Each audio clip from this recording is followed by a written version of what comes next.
इसके बारे में क्या कहना है कि माहौल आपको सब बता रहे हैं कि आठवले साहब का हैट्रिक और दक्षिण मध्य मुंबई के जिले की आज ये सब पब्लिक जो खड़ी है आज स्वागत के लिए खड़ी है और हमारा आनंद जो है आज खुशी के मारे इसे सब लोग यहाँ पे रुके हुए हैं।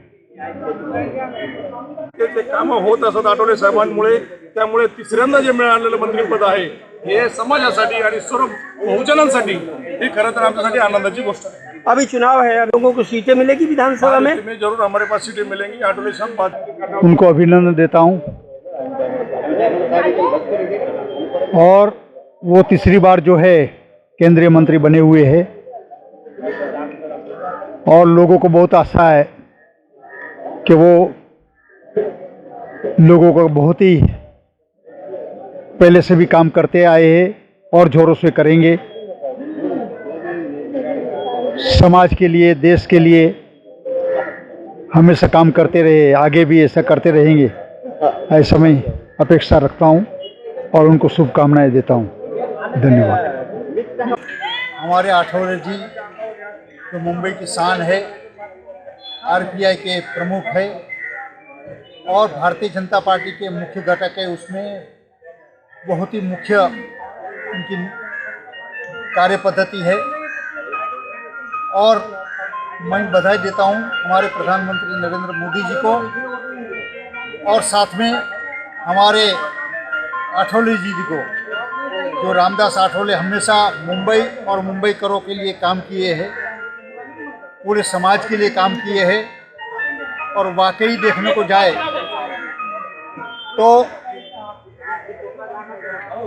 आज का ये जो दिन है डॉक्टर बाबा साहब अम्बेडकर का जो सपना था वो सपना पूरा हुआ है और ये जो है तीसरी बार जो चुन के आए बहुत बड़ी बात है और भगवान से प्रार्थना करता हूँ कि आने वाले टाइम पे आठवले जी की तबीयत अच्छी रहे, आरोग्य अच्छा रहे और जोर से लोगों का काम करे, ऐसी अपेक्षा मैं रखता हूँ।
शरणं गच्छामि धम्मं शरणं गच्छामि संघं शरणं गच्छामि द्वितीयंपि बुद्धं शरणं गच्छामि द्वितीयंपि धम्मं शरणं गच्छामि द्वितीयंपि संघं शरणं गच्छामि तृतीयंपि बुद्धं शरणं गच्छामि तृतीयंपि धम्मं शरणं गच्छामि तृतीयंपि संघं शरणं गच्छामि पाणातिपाता वेरमणि सिक्खापदं समादिशामि।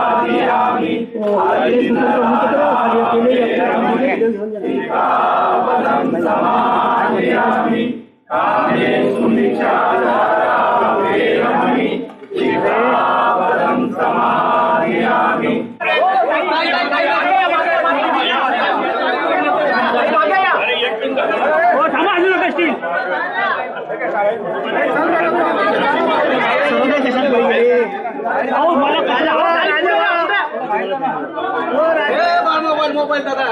अपने भाई मोबाइल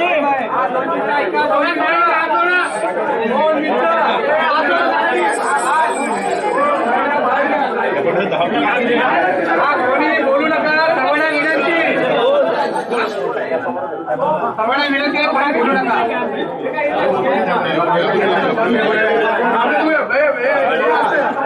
चष्मा बघा ना यार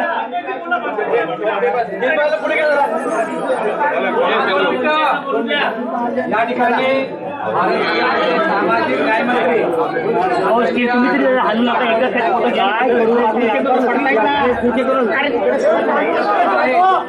सर्वांना विनंती करतो की आपण सामुदायिक वितरण पद्धतीने घेऊया विनंती करतो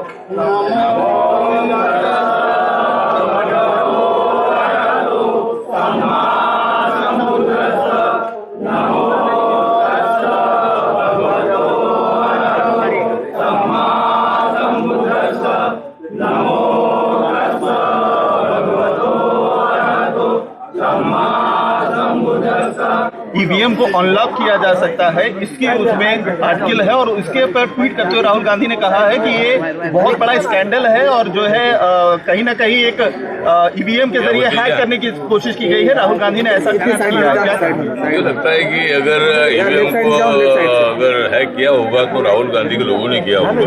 तो मुझे लगता है कि उनको तो मतलब इतनी कम सीटें पूरा मीडिया से दिखा रहा था, लेकिन उनको ज्यादा सीटें मिली है।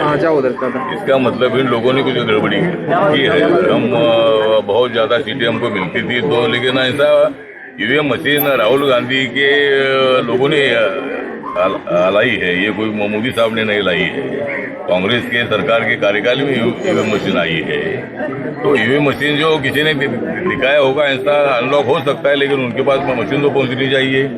मशीन तो पुलिस के कंट्रोल में होती है और मशीन की पूरी सुरक्षा की जाती है, वहाँ कोई पॉलिटिक्स का विषय आता नहीं है।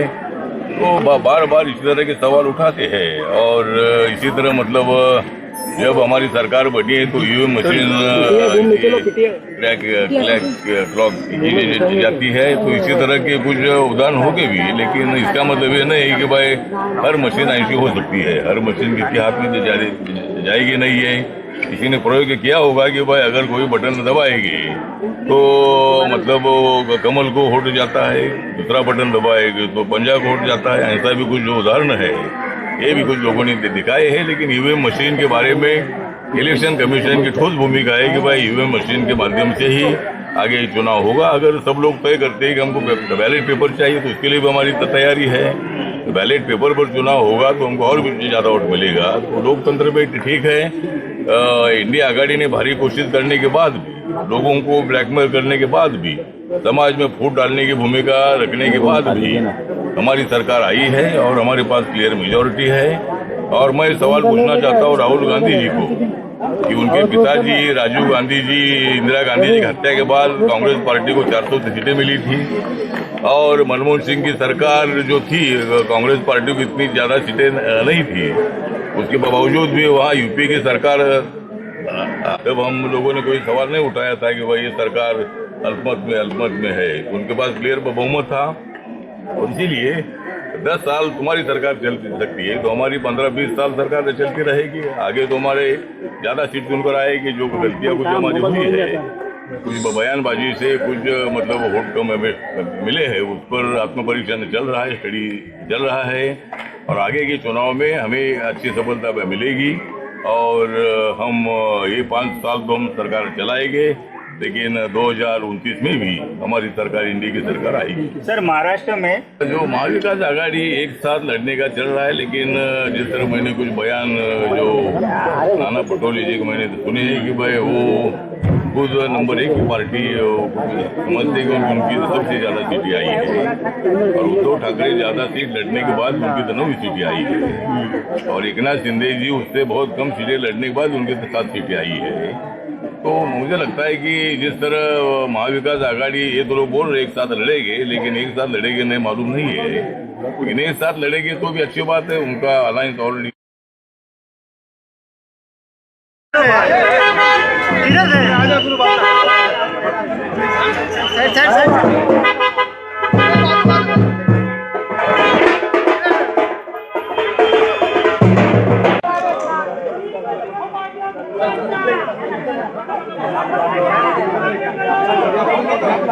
फोटो काढणार मी इथून शूट